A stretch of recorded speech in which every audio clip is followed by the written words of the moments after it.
Dr. Yvette Richards. I am the Director of Community Connections and Mission here at St. James United Methodist Church. The role at St. James was created in 2017 for us to connect more with the community. We already have a connection within our church and within our members to get connected in your community, in the surrounding areas. How can St. James also benefit from meeting new people, but how can we benefit the community? It is so large. Kansas City is so large. So the job was created to partner, collaborate with other organizations that has a mission and vision for helping the least, the lost, and those that have been forgotten in this world.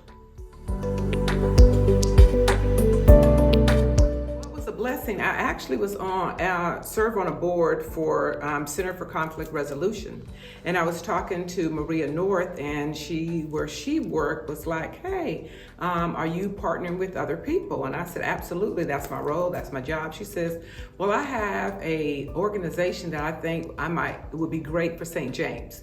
They're looking to contact a urban church to get more information about transplant, the meaning of that, and take away the stigma of if you are in the hospital and you have that box checked, they'll let you die. That whole concept. I said, great. I almost love at first sight because I have a passion for the work that you do because of a family friend who lost their life and their parents donated his organs, the eyes and other tissues so others could live. And so it just meant so much that we were able to connect and be able to do that, not only here in Kansas City, but to share the information across our African American community along our church lines.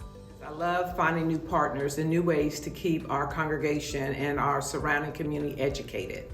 And with us being an urban church, and there's so many myths out there around healthcare and disparity around people of color. And so I wanted this to be an opportunity to, first of all, provide education. And this was a great way to educate them because we were able to have Midwest Transplant Network Sunday where we passed out literature, gave out information, and so it was something on their mind constantly. They had their hand sanitizer bottles that they could clip on their belt loop or their purses. They had the bracelets and we had the brochures. That's one way.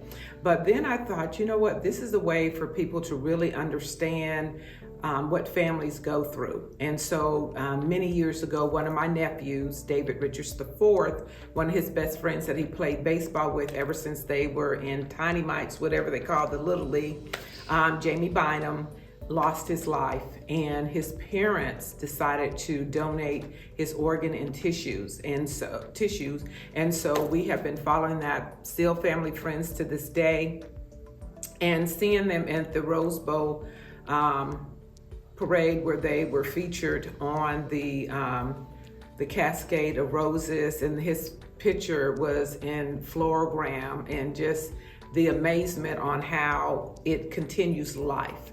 Even though we grieve for the loss of Jamie, we are celebrating the lives that he has continued with other people. We know one was with sight, and so just to see the beauty of the day that Jamie was able to give somebody else, that family, an opportunity to relish and see God's work in the midst. And so, matter of fact, I sent his mother a message today, letting her know what we were doing when we signed the rose. I signed the rose in memory of Jamie and sent her a note. And she's like, Yvette, we love the fact that we're in Atlanta, but you're in Kansas City, and you're partnering with an organization that is educating people, makes what we went through not any less, but an opportunity to educate more people.